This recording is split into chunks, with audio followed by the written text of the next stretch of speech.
¿Qué tal, amigos? Muy buenas noches. En medio de tanto atracón de política internacional, hoy vamos a comenzar con un asunto más cercano, que más preocupa al ciudadano de a pie, con el de la sanidad. La Gerencia Regional de Salud se remodela, cambio de estructura, adelgaza la estructura directiva e intentará mejorar la coordinación entre el personal médico y el personal de enfermería. Todos estos cambios serán bienvenidos si al final se traducen en lo que se tienen que traducir, en una mayor comodidad y una mejor atención al paciente, en definitiva. Que la estructura se adapte al paciente y no al revés. Es el objetivo de la reorganización aprobada tanto para la Consejería de Sanidad como para la Gerencia Regional de Salud. Un nuevo modelo que pretende llegar al corazón de la atención sanitaria, avanzando en la integración entre la asistencia primaria y la hospitalaria. Nuestros especialistas de primaria, los médicos de familia, los del hospital, la enfermería de primaria y la del hospital, se reúnen y establecen cómo debe actuarse. Esto para el paciente supondrá una atención más personalizada y sobre todo más directa. Por ejemplo, en las citaciones de pruebas. En las condiciones tradicionales, el médico de familia deriva al hospital, el especialista del hospital atiende en primera instancia al paciente, le pide algunas pruebas, le vuelve a citar cuando tiene esas pruebas. Y ahora se reducirán esos pasos. Frente a las 3 gerencias territoriales que existían actualmente, evolucionamos hacia una gerencia única de asistencia sanitaria. Un cambio complejo que se hará de forma progresiva. Primero en las áreas de Ávila, El Bierzo, Palencia, Segovia, Soria y Zamora. Además, la Gerencia Regional de Salud se reorganiza con 4 direcciones generales, 2 de ellas nuevas: innovación e infraestructuras. Con esta reestructuración del sistema sanitario, los gastos serán más bajos. En cargos, la reducción se acerca al 60%. Esos cambios se han aprobado en el Consejo de Gobierno de este jueves, consejo en el que también se han aprobado 2 decretos para mejorar la empleabilidad en Castilla y León. Con 370 millones de euros financiarán las 130 actuaciones para insertar en el mercado laboral a más de 100.000 personas.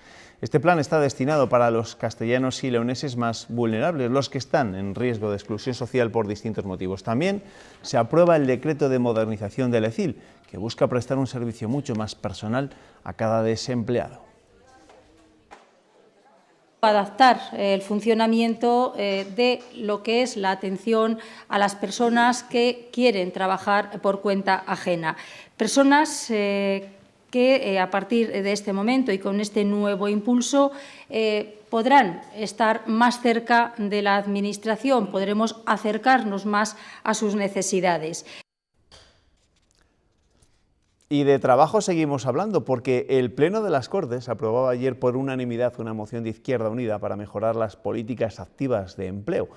La defendía el procurador de Izquierda Unida y portavoz del Grupo Mixto, José Sarrión, que está con nosotros esta noche. ¿Qué tal? Bienvenida, buenas noches. Muchísimas gracias. Bueno, una curiosidad, ¿cuántas mociones han aprobado ya contando con el apoyo del Partido Popular? Bueno, muchas menos de las que presentamos, tengo que decir. Desde luego nosotros somos muy activos en el ranking. Pero esto no es una excepción, ¿no? No es algo raro. No, hemos arrancado varios compromisos con mucho esfuerzo, tengo que decir, y siempre generalmente apoyados por movilizaciones, ¿no? Hemos conseguido hace poco en un pleno, por ejemplo, un compromiso que, por cierto, no se ha cumplido, que es el caso de Tordesillas, el niño Aymar, que necesita una enfermera para poder ir a su centro escolar, y conseguimos el compromiso del Gobierno, si bien no ha cumplido, y ya he advertido que estaremos dispuestos a ir a las calles y a seguir protestando. Y bueno, alguna cosa en materia de agricultura ecológica, en materia de los residuos de Fuente Pelayo, del caso este dramático, algunas cuestiones como la azucarera de Venta de Baños parece que se están consiguiendo desbloquear. Debo decir que no es fácil, que es mucho esfuerzo y sobre todo generalmente son cosas que vienen acompañadas de movilización ciudadana, porque la acción parlamentaria, si no va acompañada por eso, pues es bastante débil. Y sobre esta moción en concreto, ¿por qué es necesario mejorar estas políticas activas de empleo? Mira, esto es una cuestión dramática, ¿no? Yo creo que se está haciendo política de espaldas y sin contar con un sector social que es fundamental, que es el de las personas que están en desempleo y que tienen una necesidad de adquirir cualificación. Si se da cuenta, en este país se habla mucho de algo que es dramático y está muy mal, que es el caso de los universitarios que tienen que abandonar el país. país teniendo una carrera.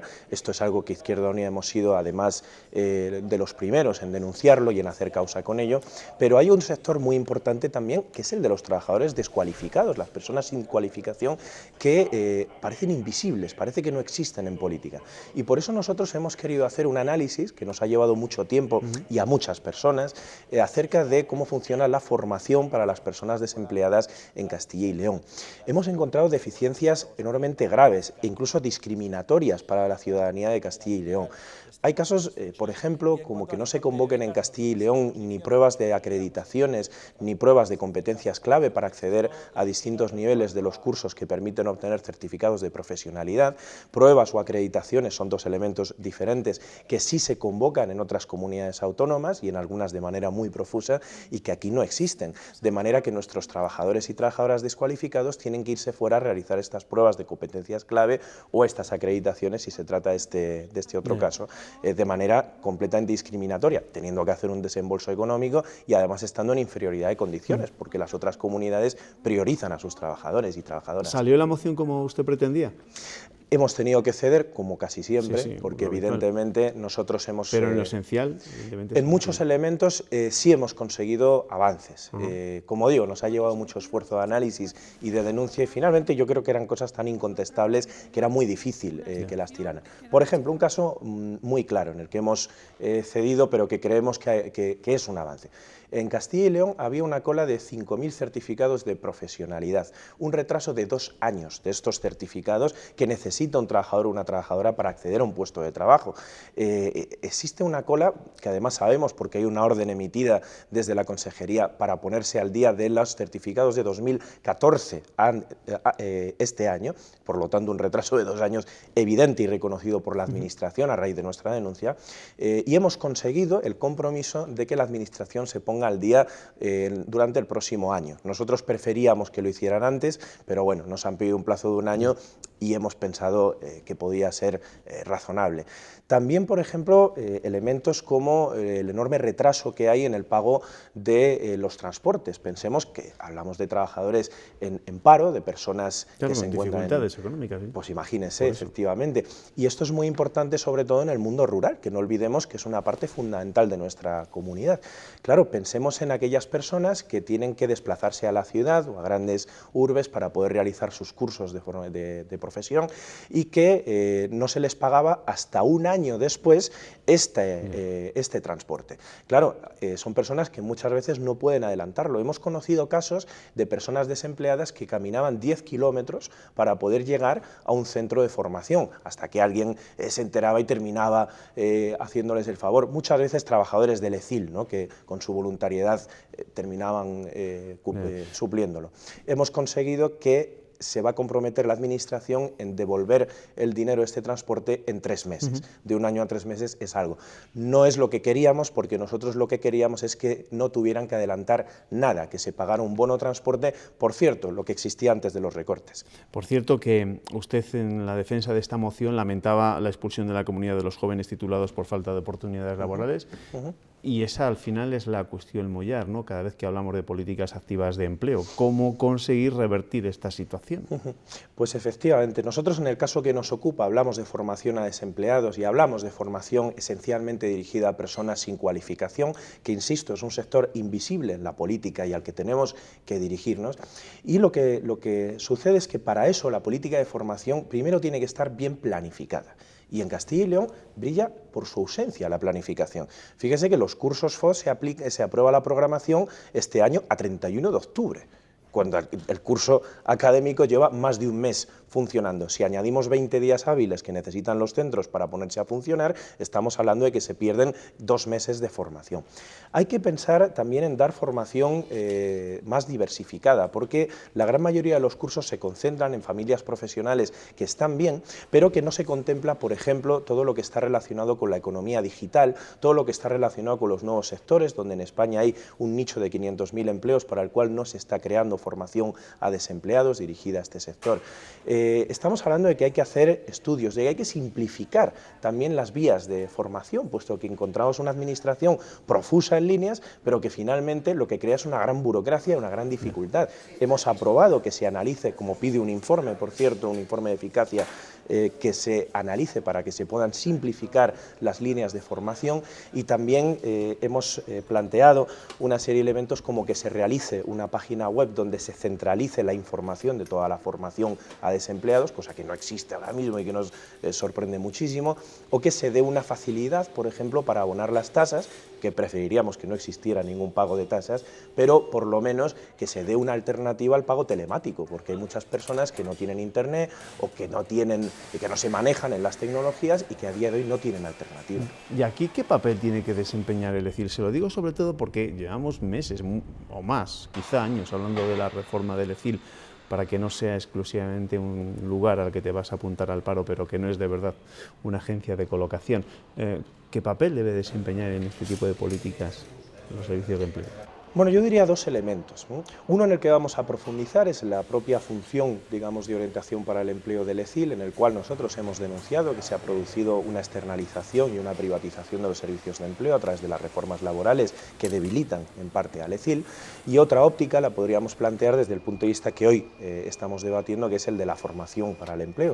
Lo primero que necesita el ECIL es que haya más docentes y que haya más técnicos, especialmente de gestión, puesto que en este momento son servicios que se encuentran saturados. Yo conozco el caso de muchos profesionales que tienen que ir por la tarde para desarrollar su función, y eso explica que luego lleguen tan tarde los certificados de profesionalidad, eso explica que haya tantos problemas con diferentes elementos. Por eso una cuestión que hemos planteado es que el sector, el cuerpo de técnicos medios de formación ocupacional se reconvierta en técnicos medios para que puedan hacer gestión, que es uno de los problemas que hay. Necesita evidentemente recursos y hay que potenciar los centros propios de Castilla y León. Son centros que son muy buenos, que tienen grandes profesionales, pero que no tienen la financiación suficiente. Fíjese, por cada centro propio hay en este momento una línea formativa. Eso es un despilfarro. Esos centros pueden tener muchísimas líneas diferentes, se pueden hacer muchísimas cosas con los recursos que hay. Hemos propuesto que se abra por la tarde, hemos propuesto que se desbloqueen oposiciones. El cuerpo de técnicos medios en formación ocupacional lleva sin convocar oposiciones desde el año 90, y el catálogo de expertos docentes, que por cierto se encuentran muchos en precariedad laboral, no se actualiza desde el año 2005. Estos son cuestiones vergonzosas. Esto es de una comunidad que no se toma en serio la lucha contra el desempleo. Hemos invitado a José Sarrión, al coordinador regional de Izquierda Unida y procurador de esta formación, para hablar de esa moción que se aprobaba ayer por unanimidad en las Cortes de cara a mejorar esas políticas activas de empleo, pero claro, también le queremos preguntar por el tema de la semana. A usted ayer, ya le escuchamos, se le vio que no era muy partidario de Trump precisamente. No me sorprendió mucho el que le comparara con Jesús Gil, pero sí que comparar a Rajoy con Clinton, o sea que no era partidario de ninguno de los dos. Por supuesto que no. Mire, son expresiones de dos derechas, sin duda alguna.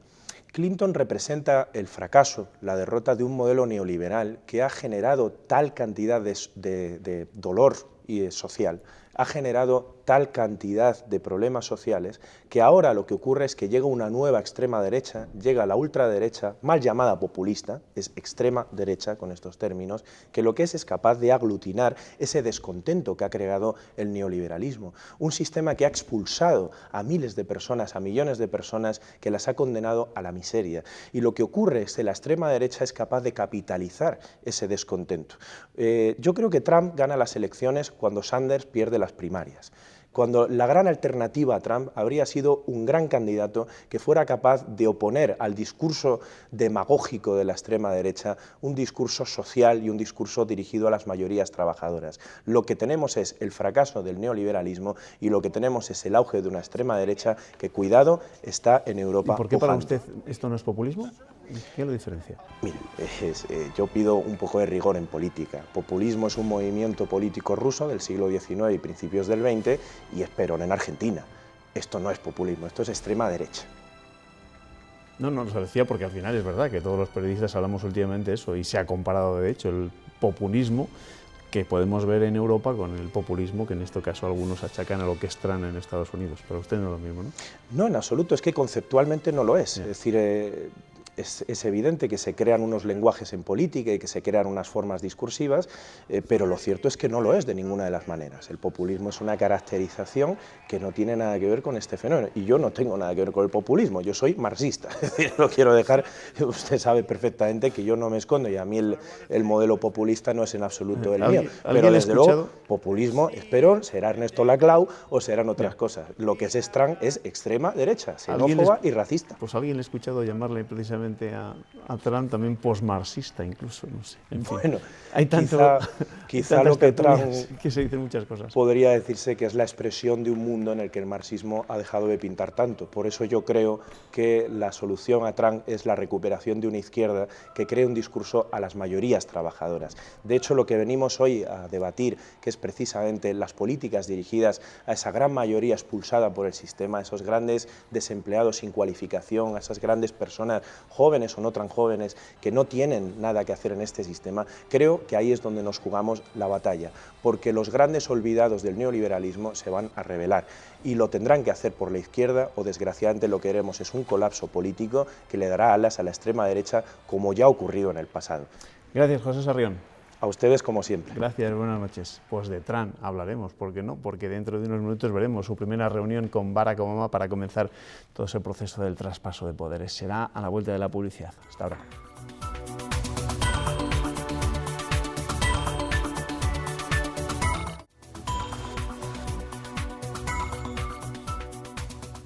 Seguimos ya con el repaso de la actualidad de este jueves. Llega el momento de la tertulia. Les presento sin más dilación a mis tertulianos porque tenemos mucho de lo que hablar y poco tiempo para hablar de ello.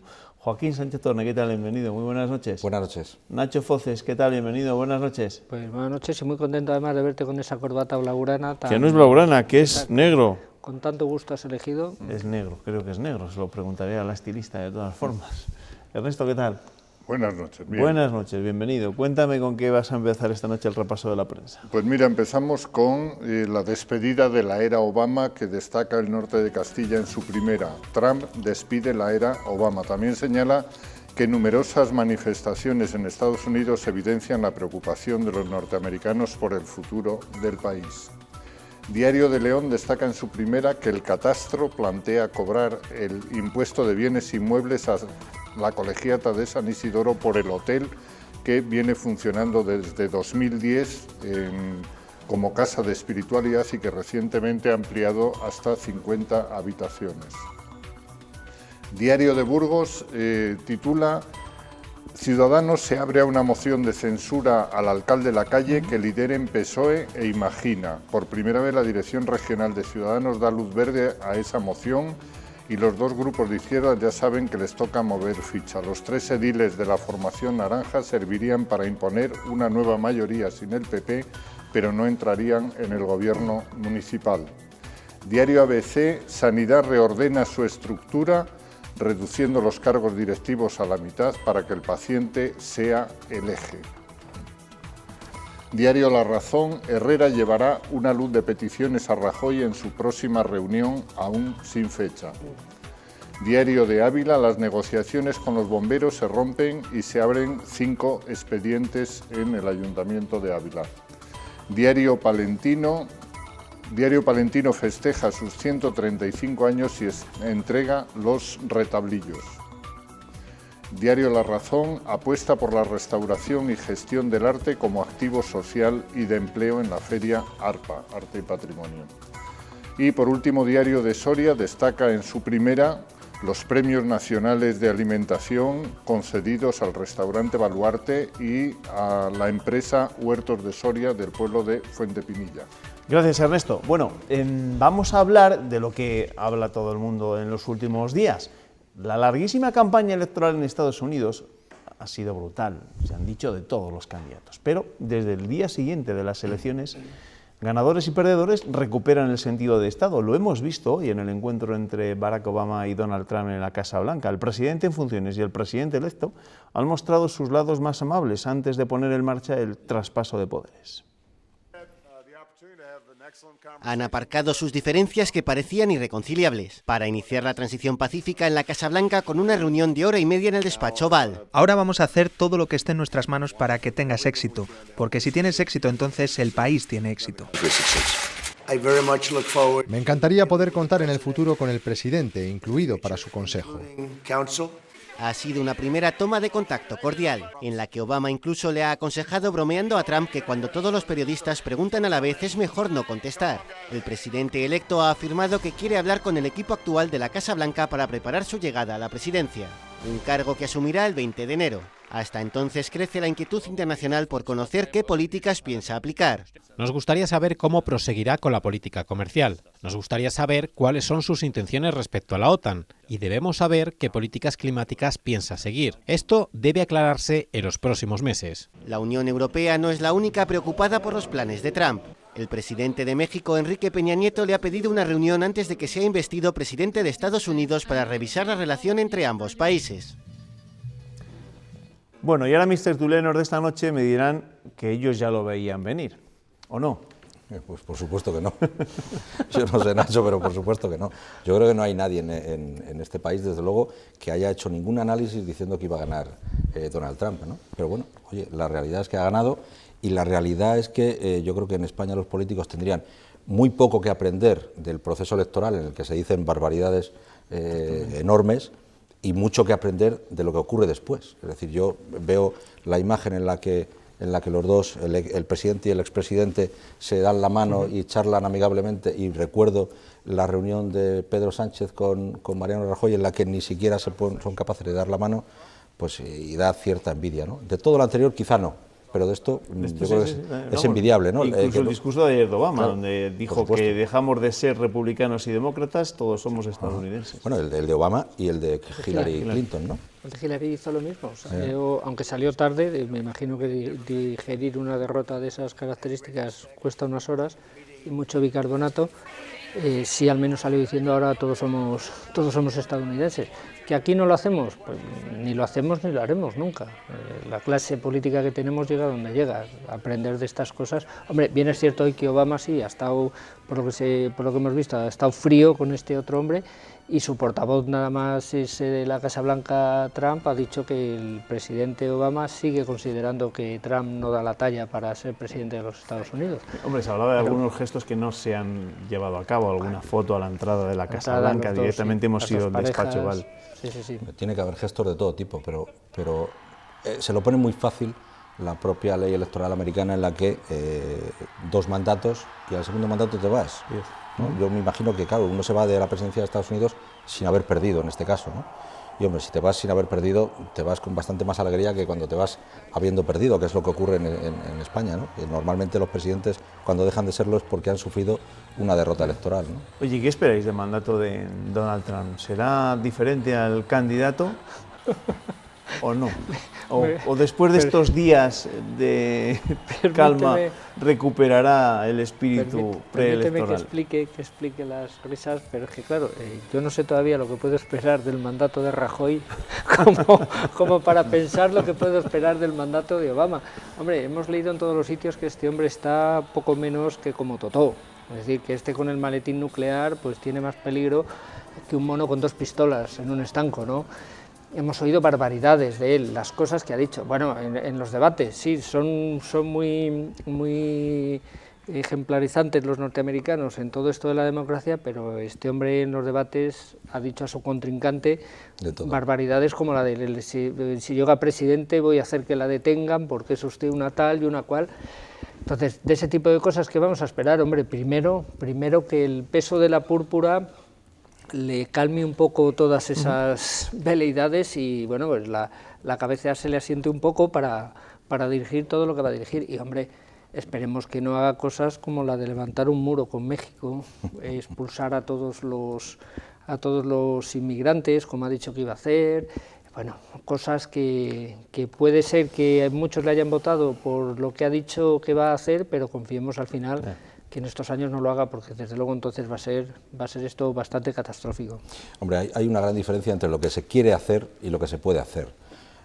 Trump tiene una ventaja, que es que el Congreso de los Estados Unidos ahora mismo es del mismo partido, también es republicano, cosa que no ocurría con Obama, que él era demócrata y sin embargo bueno, el porque Congreso... el partido tampoco le soportan demasiado, ¿no? Bien, pero bueno, siguen siendo el mismo partido, ¿no? Eso sí. Otra cosa es lo que ocurrirá, porque, en fin, en el programa electoral Obama tenía dos cosas casi fundamentales, que era la reforma de la sanidad y el cierre de Guantánamo. Ninguna de las dos cosas las pudo hacer porque tenía el Congreso de los Estados Unidos en contra. Es decir, entre lo que se quiere hacer, lo que se dice que se va a hacer y lo que el Congreso de los Diputados en Estados Unidos te deje hacer, hay probablemente diferencias.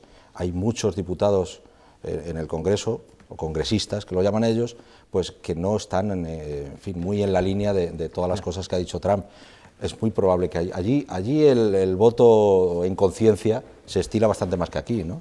Veremos a ver qué es lo que ocurre, si realmente le dejan o no. Bueno, vamos a volver precisamente aquí, a la política de casa, la más cercana, porque el presidente de la Junta se ha referido esta mañana al informe jurídico encargado por la Mesa de las Cortes y que ha bloqueado el debate del famoso proyecto de ley del alto cargo, una de las normas de regeneración democrática que tramita el Gobierno regional. Herrera recuerda que ese proyecto de ley ya pasó por un exhaustivo estudio de los letrados de la Junta.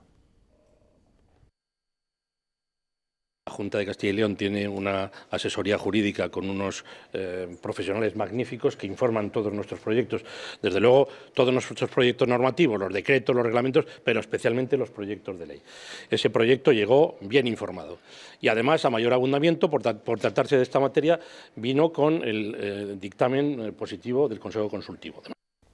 No les voy a recordar todo lo que decía ese informe, pero por ejemplo advertía de numerosas objeciones al Estatuto del Alto Cargo y alertaba de que algún condenado podría serlo. Tú recordabas, Nacho, en tu artículo que incluso decía que algún golpista podía incluso llegar a ser alto cargo. Hablaba de golpista, de pederastas, de todo de un juez prevaricador. No tenía en cuenta que también hay un código penal, ¿no? Yo después de muchos años haciendo información política, ya peino bastantes canas en esto, no había visto una situación como esta. A mí yo lo he llegado a calificar del mayor escándalo del legislativo de Castilla y León porque me parece que lo es. El presidente ha dicho los servicios jurídicos de la Junta, pero están también los servicios jurídicos del Consejo Consultivo, que no puso ningún pero. Y hombre, el reglamento de las Cortes, ya que los letrados de la Junta, los letrados de la Cámara dicen que carece de muchas cosas ese proyecto de ley. Tampoco el reglamento de las Cortes dice que el presidente o presidenta de la Cámara no tenga que ser un condenado, no tenga que ser un juez prevaricador, no pueda ser un golpista. Hay unas leyes superiores, leyes marcos, que obligan no solo a Castilla y León, sino que obligan a toda España. Si tenemos que estar repitiendo, es verdad, el Código Penal, el Código Civil, el Código Mercantil, en cada una de las normas de cada uno de los sectores que hay que aprobar. Aquí lo único que hay detrás de todo esto es un pulso claro entre la presidencia de las Cortes y el resto del Partido Popular y en este caso el Gobierno. Un pulso que ha echado la presidencia de las Cortes, amparándose en cuestiones legales. Debería sacar esa parte del debate. Este debate no es jurídico, este es un debate político de un pulso de la presidenta de las Cortes de Castilla y León contra el presidente de la Junta y del partido, colocándose o no ante el futuro Congreso Regional, posiblemente colocándose ante el futuro Congreso Regional, pero a mí me parece que han dado una patada en un avispero que desde luego para los ciudadanos las cuitas del partido nos interesa. Eso es lo que te iba a decir, ¿no? Porque al final este debate lo que interesa al ciudadano es que se sepa qué va a pasar con ese estatuto del alto cargo, cómo se regulan determinadas situaciones. Yo comparto el argumento de Nacho. Yo creo que esta polémica no se puede analizar en clave jurídica, sino más bien en clave política, ¿no? Y en clave política está clarísimo que todo el mundo está pensando ya en la futura sucesión del presidente de la Junta de Castilla y León. Ahora, en fin, a mí me cuesta mucho digerir las palabras del presidente de la Junta con todos los servicios jurídicos de la Junta de Castilla y León frente a los servicios jurídicos de las Cortes de Castilla y León. Hombre, esto es muy fácil. Si al partido le echan un pulso, el partido puede responder, ¿no? Y el nombramiento de la presidenta de las Cortes, en fin, es potestad de las propias Cortes, ¿no? Y tal y como están las cosas, ¿este asunto se debatirá en el próximo pleno, por ejemplo? Es de imaginar, sí, que dentro de 15 días, tal y como el propio presidente ha dicho hoy, que iba a quedar, no sé si ha dicho pulida o me parece que ha utilizado esa expresión, que quedará pulido el texto, que yo me imagino que lo que recibirá serán 4 retoques técnicos no de fondo, sino técnicos, y las comas, si están espolvoreadas, me imagino que las comas las pondrán en su sitio y nada más. Aquí el debate que interesa a los ciudadanos de esta parte, ya digo, las cuitas del partido, que las liquiden en el partido, y si alguno piensa que se va a quedar o alguna piensa que se va a quedar ya sin trabajo a partir de tal, pues hombre, se supone que a la política se viene llorado y con un trabajo previo para si pierdes luego unas elecciones o no te eligen para un cargo.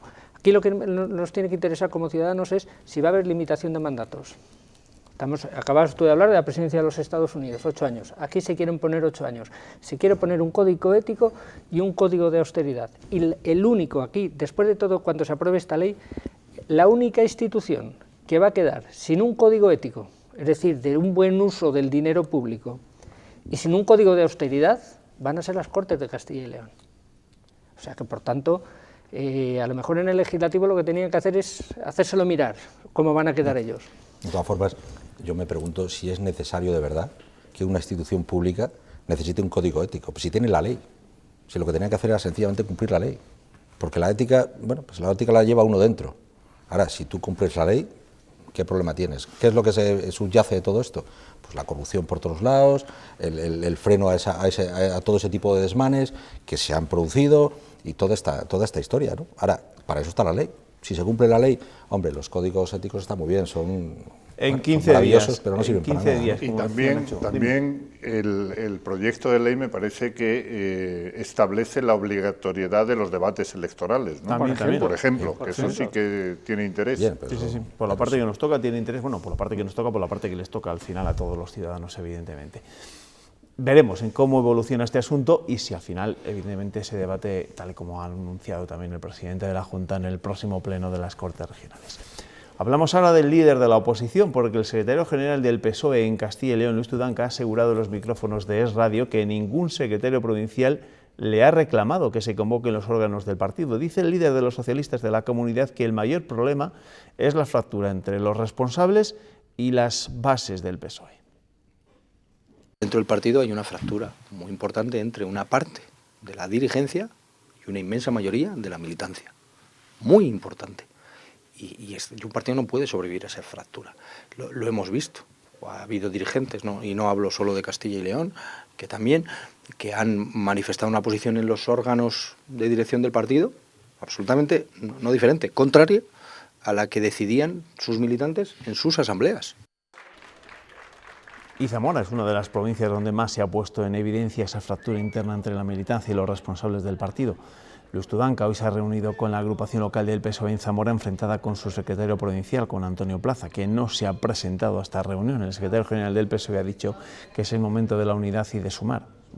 No lo ha podido decir, pero por lo que vemos en Zamora, tampoco parece que va a ser tan sencillo, ¿no? Eso de la unidad y de sumar. Yo me imagino que cada vez que abre la boca Luis Tudanca, el secretario general de Podemos y buena parte de los dirigentes de Podemos en Castilla y León bailan unas marzas, porque no hay mejor campaña hacia Podemos que el propio Partido Socialista. Están como están los socialistas, están fracturados, están incluso, hablas con algunos de ellos, eso sí, de los dirigentes, y no se descarta tan siquiera la fractura, es decir, que haya una escisión dentro del Partido Socialista en los próximos meses. Muchas ganas no tendrán de unidad y de unión y de coser el partido, como se dice ahora en el argot después de la dimisión de Pedro Sánchez, cuando ese escenario incluso lo contemplan. Yeah. Por otra parte, ¿por qué no reúne Luis Tudanca a los órganos del partido? ¿Por qué no reúne al comité regional? Por algo será, ¿no? Porque el miedo es libre. Claro. Hombre, es obvio que por mucho que él diga que no le han pedido ninguno de los secretarios provinciales la convocatoria de ese comité, en fin, lo están pidiendo a gritos. A lo mejor hay que pedirlo por un papel y hay que firmarlo, pero lo están pidiendo a gritos. Lo que pasa es que no tiene la mayoría. Y si convoca a los órganos de dirección y resulta que todo se le pone en contra, hombre, no le quedaría más remedio que dimitir. Y, hombre, lo de dimitir en este país todavía se lleva mal. Porque, hombre, dimitió Pedro Sánchez, pero es que le obligaron, pero vamos, le empujaron de una manera, en fin, que aquí conocíamos en Castilla y León, como se empuja un secretario aquí ya habían experimentado. Oye, que os quiero pedir opinión. No sé si ¿qué decías? No, que experiencia en esto de empujar hay.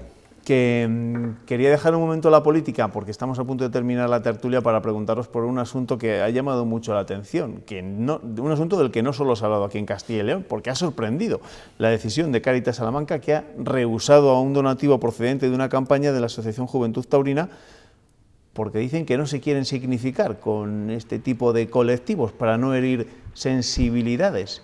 Y me pregunto yo si a partir de ahora a cualquier donante de Cáritas le van a pedir un currículum para ver que tiene una procedencia, no sé, que es digno de dar algún donativo a Cáritas.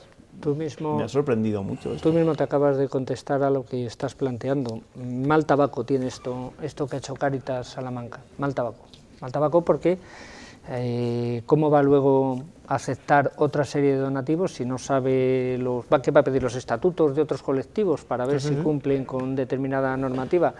Además, en la venta de unos bolígrafos te dan una recaudación, es decir, si lo robaran de un banco, pues dices, no lo voy a aceptar dinero robado, pero es que parece que la intención de este grupo de jóvenes, con independencia de que sea Juventud Taurina, la intención era lo suficientemente noble como para haberlo aceptado, con lo cual a mí me parece que es una metedura de pata que para Cáritas... forma parte de las incoherencias de este país. 25 de octubre de 2015, en Ellín, hay un festival, segundo festival taurino en favor de Cáritas, en el que se recaudaron, no sé si 3.000 o 4.000 euros en favor de Cáritas, coorganizado entre Cáritas y, bueno, me imagino que los taurinos de la Plaza de Toros de Ellín. Bueno, en fin, esto forma parte de las incoherencias de este país, ¿no? Totalmente, totalmente. Ahora, al que necesita esos 500 euros para pagar el alquiler o para pagar la luz, la calefacción, en fin, si le dicen que no los tiene porque vienen de la mano de los taurinos o de los antitaurinos, pues me parece que se volverá loco, ¿no? Sí, sobre todo habría que recordar a más de uno que no es ningún delito estar a favor de los toros en este país. Por eso mismo. Por eso mismo. Gracias. Joaquín, gracias Nacho. Un placer. Y enhorabuena por tu gusto con las corbatas. Con las corbatas, bueno, me la cambiaré en cuanto termine. Ernesto, nos vemos. Hasta lunes. Descansa. Vamos a terminar esta tertulia felicitando a los compañeros del diario Palentino. Hoy cumplían 135 años en la noble misión de informar a los palentinos. Los profesionales que día a día sacan adelante el periódico merecen nuestro reconocimiento por su trabajo y por su profesionalidad. Enhorabuena. A estas alturas del programa nos vamos a ocupar de Internet, de las redes sociales. Durante estos días ya saben quién ha sido protagonista. Donald Trump, Hillary Clinton, es decir, las elecciones norteamericanas. ¿Y quién ha seguido esas redes sociales? Porque las controla al dedillo. La jefa de la web de esta casa, Carmen Nuño, ¿qué tal? Bienvenida, buenas noches. Hola, buenas noches. Bueno, que te has puesto las botas, ¿no?, con las elecciones en Estados Unidos. La verdad es que era lo único que había que ver, porque yo creo que el mundo mundial estaba centrado en eso. ¿Y qué se ha dicho en las redes? ¿Qué se puede ver? Bueno, pues al final yo creo que a todos nos está costando digerir un poco el resultado, pero una de las imágenes que yo creo que es la que pone de manifiesto quién ha sido el que ha votado a Trump es la de este hombre que está ahí feliz, un hombre blanco con una señal manifiesta de ahí queda eso. Ahí queda eso, sí, chincharos, los que habéis perdido. Sí. Sin embargo, por el otro lado, también en redes sociales la gente empezaba a ver y bueno, pues aparecía la cara estirada de Clinton con números ahí haciendo cábalas, como diciendo, ¿y esto cómo ha podido ser? Que su campaña en realidad ha sido un poco así, ¿no? Muy centrada en la analítica, en la estadística, en el análisis de datos, efectivamente. Y al final ha sido como un enfrentamiento entre matemáticas y sentimiento. Y emociones, Y emociones, ¿no? Sí. Por ejemplo, en las imágenes que os muestro, que os traigo aquí ahora, es un pequeño spot ha tenido muchísimas visitas, millones de visitas en YouTube, llamando los republicanos a que la gente vote. Entonces, bueno, pues era una llamada al sentimiento, al patriotismo, al vamos a hacer grande otra vez América. Y bueno, pues si nos vamos a la noche electoral, también hay otra serie de tweets que también llaman la atención porque la gente es sorprendida. Yo creo que durante toda la campaña la gente se ha tomado a chiste a Donald Trump, sí, nadie se esperaba lo que pasó. Y bueno, pues la imagen de la Estatua de la Libertad ha sido un referente también porque bueno, se puede ver que ya viendo que ha ganado Donald Trump, agarra las maletas y se marcha, efectivamente. O bueno, también ha habido muchísimas imágenes en este sentido, utilizando la Estatua de la Libertad o al propio Donald Donald Trump, jugando un poco con la ironía, con su buen trato que hace de las mujeres, pues bueno, pues ahí lo vemos como cavernícola tirando efectivamente. tanto de la libertad. También ha habido gente que ha dicho, bueno, pues ¿qué esperas de si votas a la gente que vota a un idiota? Pues al final pues tiene a quien le represente. Es un poco, bueno, el día de las elecciones también, si hubo alguien que pudo vaticinar lo que podía pasar, fueron los guionistas de Los Simpsons. Vamos a ver. Sí, eso es histórico, vamos. Ese capítulo de Los Simpsons es histórico. ¿Lo has traído? Sí, vamos a ver este pequeño vídeo. Vamos a ver. Dice que hemos heredado del presidente Trump un agujero en el presupuesto. ¿Cómo es de grande, secretario Van Houten? Es la ruina. ¿El país arruinado? ¿Cómo es posible? ¿Recuerda que la última administración decidió invertir en los niños norteamericanos? Error total. Lo han vuelto a hacer, Carmen. Los Simpsons nos han vuelto a dejar en evidencia a los periodistas y analistas políticos que no hemos dado ni una, al menos a este lado del charco. Efectivamente. Yo creo que los periodistas se han dado cuenta de que no han hecho bien su trabajo y ya no es que lo diga yo ahora, pero es que bueno, pues en el propio Twitter reconocen, ¿no? Por ejemplo, el editorial de una revista que es icono en Estados Unidos, él pues saca una imagen en negro y dice algo así como nos despertamos sintiéndonos perdidos, decepcionados, rechazados, o por ejemplo el director del Washington Post en otro comentario dice necesitamos ser mejores, más fuertes, más valientes y mantenernos firmes. O por ejemplo una viñeta muy curiosa del New Yorker, que es un semanario de Estados Unidos, pues aparece ahí Morfeo diciéndole a la gente tú puedes elegir, si votas azul votas el inmovilismo, si votas rojo pues votas el romper con todo. Azul los demócratas, rojo los republicanos, pero creo que vas a terminar con la que ha sido la imagen este día, ¿no? Con la que has empezado también. Sí, efectivamente, pero es que, bueno, quería recordar que ya no solamente Los Simpsons, bueno, la verdad es que con muchos años de antelación, pero también un cineasta muy conocido en Estados Unidos, Michael Moore, pues ya dijo una frase lapidaria hace ya casi un año, unos meses, y ha lanzado un documental que es será el mayor fuck you de la historia, algo así como a la porra con todo, por decirlo así. En fino, a la porra con todo, y esa es la imagen que mejor lo ilustra. Carmen, gracias, nos vemos la semana que viene, ¿vale? Claro, muy bien. Pues aquí te espero la semana que viene. No sé si será tan entretenida como esta, por cierto, porque no hay elecciones en Estados Unidos. El Centro Cultural Miguel Delibes reúne en la Bienal ARPA desde hoy hasta el domingo en Valladolid a cerca de 250 instituciones y empresas de 6 países en torno al lema Sociedad y Patrimonio. El reto es analizar de forma específica las nuevas tecnologías y los procedimientos innovadores en la gestión del patrimonio cultural. La lista es larga, rica, apabullante en muchos casos, única en una comunidad que posee la mitad de todo el patrimonio del país. El patrimonio, ha remarcado hoy el presidente, es memoria de un rico pasado, pero también una oportunidad para el empleo. En los últimos hemos sido capaces de crear 5.700 empleos. Los monumentos, las miles de pequeñas ermitas, los 30.000 yacimientos, los 300.000 bienes están para aprovecharlos como fuente de empleo, como exponente turístico, pero la sociedad tiene que ser corresponsable. Los dueños de los bienes, si quieren mantener esa propiedad, no se pueden, si me permiten la expresión, excluirse o escaquearse de lo que es, en muchos casos, la necesaria inversión en la materialización. Mensaje a los propietarios privados y también a las instituciones. Las instituciones tenemos que entendernos y cuando se expresa el interés por el mantenimiento de un bien por parte de una administración y se piden los esfuerzos de otra, hay que contribuir. Son los ejes, junto con la colaboración público-privada, de la futura ley del patrimonio. Herrera reconoce que los fondos son limitados y mira al nuevo gobierno. La financiación también tiene que hacer referencia a estos conceptos tan importantes. El dinero es limitado, aunque, recuerda el presidente, han empezado a recuperarse algunas de las líneas congeladas con la crisis. Antes de marcharnos, vamos a visitar al doctor Autonomisten, que a estas horas debe estar en su laboratorio. Doctor, ¿qué tal? Buenas noches. Te gustará mirar al horizonte, así serás un auténtico castellano y leonés. Buenas noches, joven Pérez. Buenas noches, le veo muy Donald Trump, ¿eh? Estoy pensando en presentarme. Vamos a hacer Castilla y León grande otra vez. Make Phil great again. Vaya, tenemos horizontes muy amplios en la región, ya veo. Pues sí, tanto cielo y tan altas llanuras nos hacen ver muy lejos. Fíjese que hoy, sin mover los pies de estos páramos, vamos a ver Roma, Islamabad, Londres y Washington. Vale, empecemos por Roma, si le parece. Por la Roma imperial, nada menos, porque se ha encontrado un sestercio de Trajano en los cimientos del acueducto de Segovia, una moneda acuñada 20 años más tarde, del año 98, año en que se pensaba que se había levantado esta obra. Con esta prueba los arqueólogos han concluido que el acueducto es 20 años más joven. O dicho de otro modo, se hizo como todas las infraestructuras importantes de Castilla y León, 20 años más tarde de lo que pensábamos. Tuvieron buena vista los arqueólogos, ¿eh? Los que también tienen agudeza visual son los guardias civiles de tráfico de Salamanca, que vieron sospechosa la actitud de un pakistaní que se examinaba del carnet de conducir. Tuvo mala suerte el pakistaní, ¿eh? Los guardias inspeccionaban el examen y le pillaron copiando.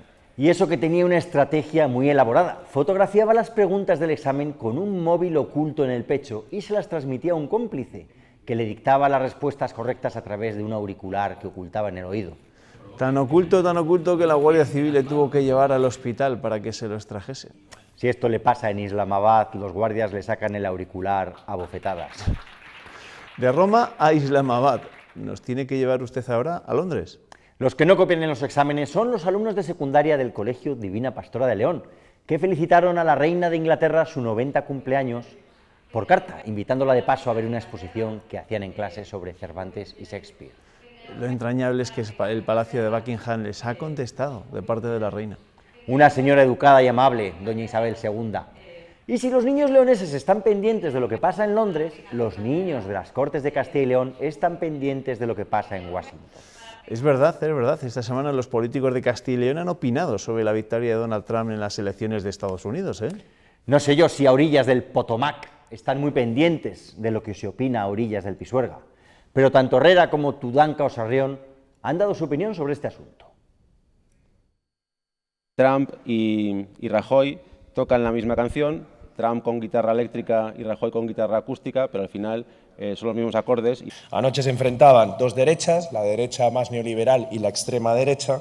Se enfrentaba el equivalente Hillary Clinton, el equivalente a Mariano Rajoy, y Donald Trump, el equivalente a Jesús Gil y Gil, y ha ganado el segundo. ¿Con qué desparpajo se juzga la democracia de América? Estamos como para dar lecciones. Pero tenía usted razón, ¿eh? Con los pies en Castilla y León se ve Roma, Londres, Islamabad y Washington. Así de altos y anchos son los horizontes de esta tierra. Horizontes en los que descansará la vista el habitante perfecto, que ya saben, será a la vez conservador y progresista, a la vez emprendedor y funcionario, como Donald Trump, a la vez laico y con temor de Dios, a la vez castellano y leonés. Bueno, doctor autonomista, hasta la semana que viene, ¿eh? Hasta la semana que viene. Ya sin gorra, imagino. Nosotros también nos vamos. Recuerden que las noticias madrugan aquí en Castilla y León Televisión desde las 7:30 de la mañana. Pilar Ruiz nos contará cómo se despierta este viernes nuestra comunidad. Que descansen, amigos. Buenas noches.